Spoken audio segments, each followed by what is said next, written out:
Welcome back to the set of the Talk of Paris for this special edition with our guest in the link-up with Frankfurt, Jean-Claude Trichet, the President of the European Central Bank. Jean-Claude Trichet, you heard President Sarkozy announce the end of the world, the end of financial capitalism that has contributed to the turmoil in the economy. Do you share this point of view?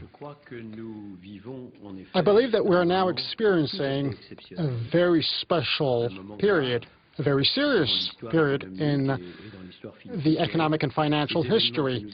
And the events that we're now facing up to are most likely the most serious events for Western countries, the most serious ones since the Second World War. Be that as it may, let's be aware of the fact that the most striking characteristics, and of course I understand this all too well, is that this is happening here at home. But let us be open to the rest of the world. And developing countries have experienced very, very difficult economic and financial situations.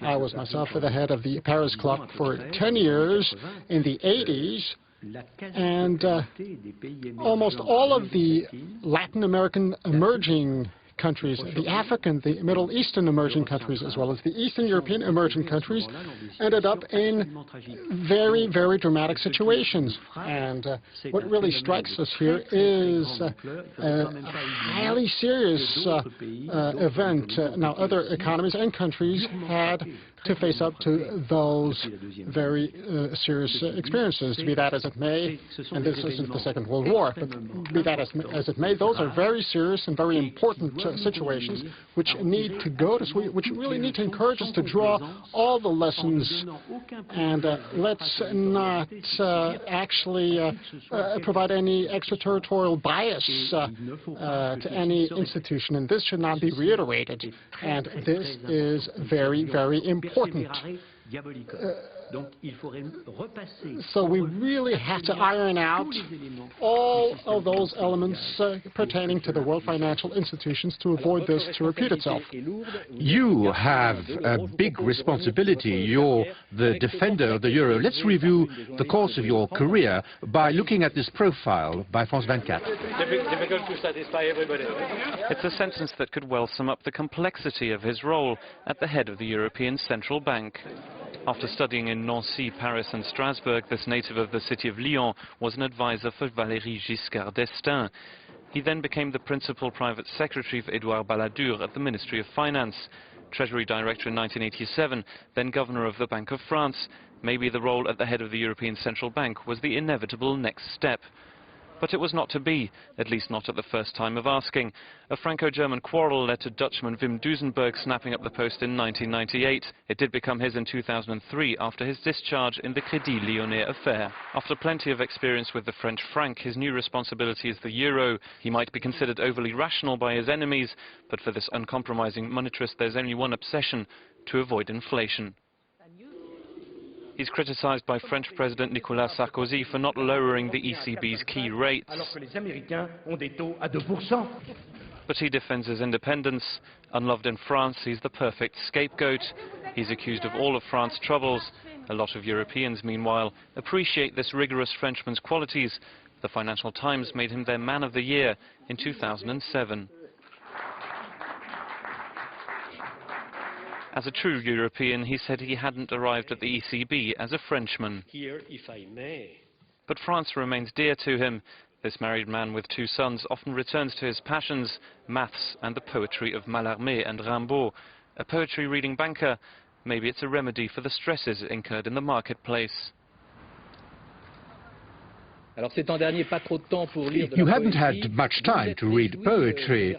In recent weeks, you have been satisfied with the positive response of Europe. But how do you react to the cacophony and the ill feeling in Europe on the eve of the summit meeting convened by Sarkozy, President Sarkozy, in Paris?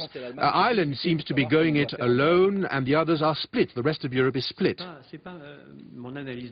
No, this is now how I analyze the situation. As I said previously, what may be expected and what our citizens may expect from such a period is that each institution should really be up to par, be up to their own responsibilities within the institutional European context. This is what the ECB is doing, and allow me to remind you that we have, within the ECB, we have actually interfered on the basis of an unfortunately right situation, and this was considered as a very serious situation, and we made very important decisions accordingly throughout this period, and starting off with the 9th of August 2007. Now, this was an unfortunate context. Now, what are European governments doing? You mentioned them. No, this is no cacophony. Each and every one is actually ending up and facing up to problems, and they need to assume their own responsibilities. And until now, I witnessed European governance in extremely difficult situations in which we could not really support and more extensively, because we had to alleviate those cash-related issues, and we could not really face up to problems more serious than liquidity or cash-related problems. And the French government, the Belgian government, the Luxembourg government, the Dutch government, the German government, the Irish government, they all made very difficult decisions. I mean, such decisions are always very difficult, and they assumed their responsibilities. On the contrary, I'm not negative here, but I'm actually quite positive. Nothing's easy, and of course, we need to strive to improve the whole situation by trying to make sure that all the interested and relevant parties allow them to really coordinate with one another as effectively as they can. But they're responsible. Each one of them is individually responsible, and each one of those European governments need to assume their own responsibilities on a national level with their own respective parliaments. We are not the United States. We do not have a federal administration with a federal budget. Nevertheless, are you in favor of a joint response by the Europeans to the crisis?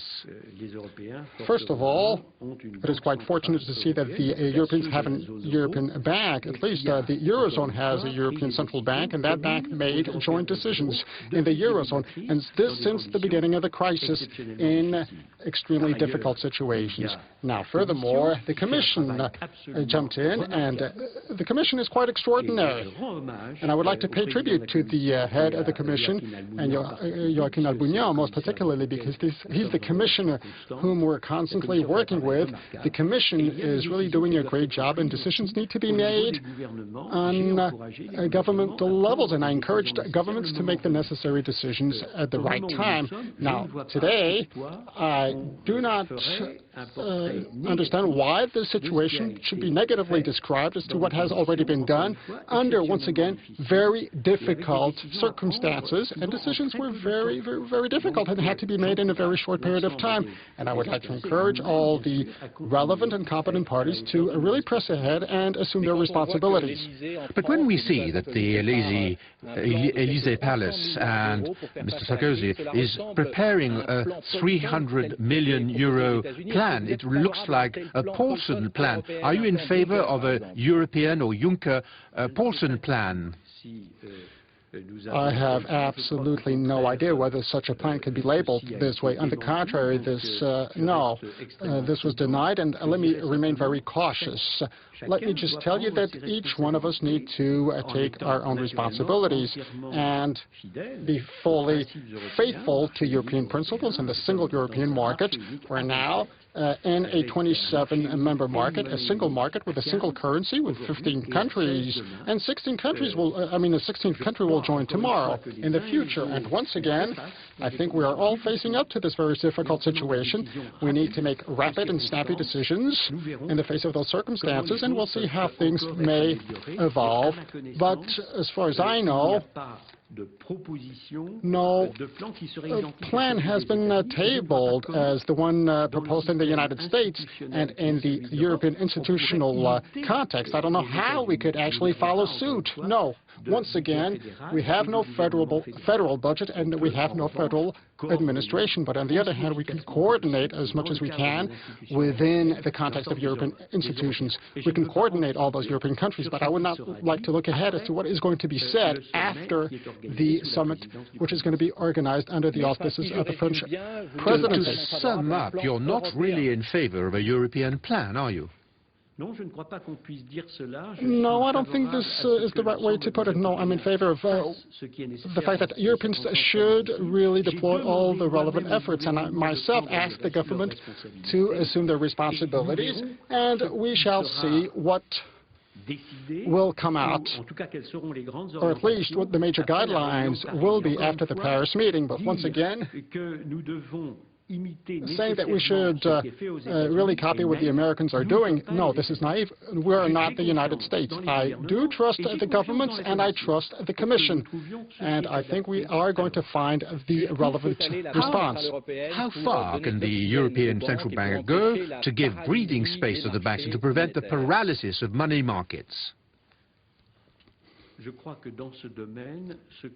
In this field, once again, what we have been doing has been scrutinized by the Europeans and the world, and is really up to the standards, up to the circumstances, and those are very serious circumstances, and they were considered as being appropriate and rapid. Let me just give you an example. We just made a decision very recently, along with the United States of America and the Federal Reserve. We decided to broker a swap agreement of $240 billion US dollars to make sure that we shall give European banks on this side of the Atlantic Ocean dollar cash, not just euro cash amounts necessary. Now, this just gives you an idea of the magnitude of those decisions that we are bound to take, and the extreme scrutiny that we're providing here in the face of those circumstances and risks. And this also gives you an idea as to how important those relations are, the relations we've been fostering with the United States of America and with the Federal Reserve. Let's listen to another webcam question by Philippe de Sertine, an economist, a well-known economist. Bonsoir, Monsieur Trichet. Tout d'abord, je voudrais m'inscrire dans le camp. Hello, Mr. Trichet. First off, I am among those who are favourable and endorse your strategy and your policy during your many years at the head of the ECB, and in particular, during these last few months which have been particularly difficult for European and world finance.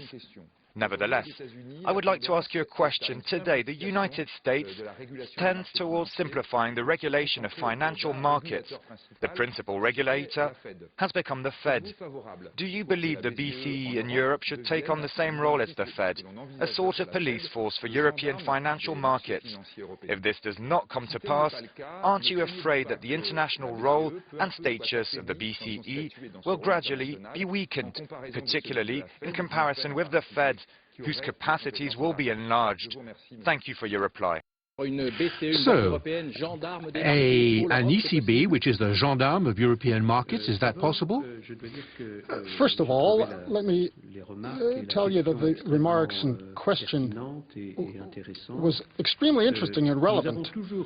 We always defined a position within the ECB governing board to really create a very close tie-in between central banks and the bank monitoring agencies. Now, we got two different schools of thought, those saying that we should have a very narrow link and tie-in, or perhaps the same identity, a very close identity, and other people are saying that there should be a wall separation. We never advocated the separation between the bank monitoring agencies and the ECB's responsibilities. So from that standpoint, allow me to tell you that our doctrine is actually the same as the one of the United States. We're actually very close to the Fed, to the Federal Reserve.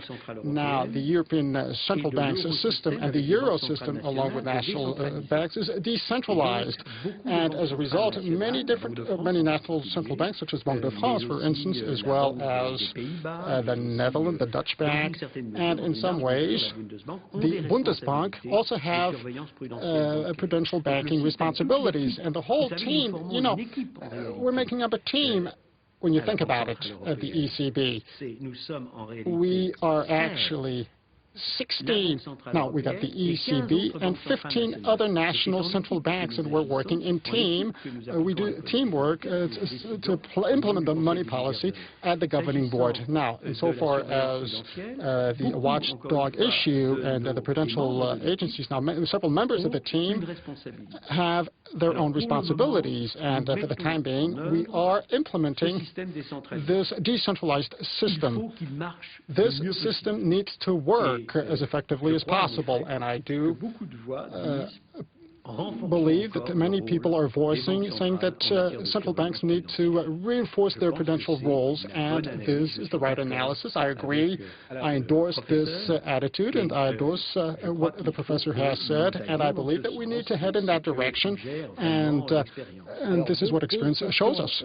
Two short questions and two short answers, please. Is it necessary to draw up new Bretton Woods agreements, as Nicolas Sarkozy has? Are you in favor of a new Bretton Woods?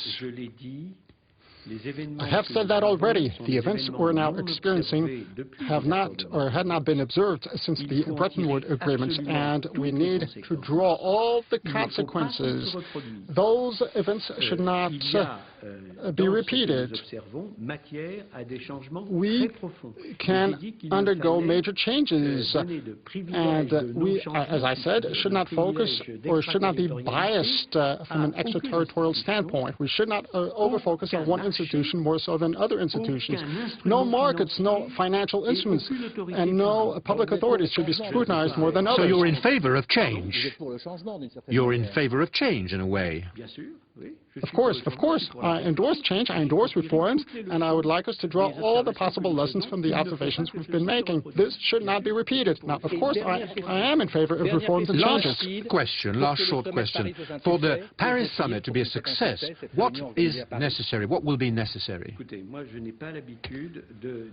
I'm not used to anticipating meetings that are going to be gathering high-flying personalities. We'll have the heads of states and governments. We'll also have Mr. Barroso, and once again, I have great esteem and respect and admiration, Mr. Jean-Claude Juncker, whom we cooperate with a mutual respect for independence, and this is quite an exceptional relationship, and this has been quite exceptional since the beginning of the crisis, and we'll see what we will talk about altogether, what we will say, but I would really like us to really do some digging on the matter, because the situation is very serious.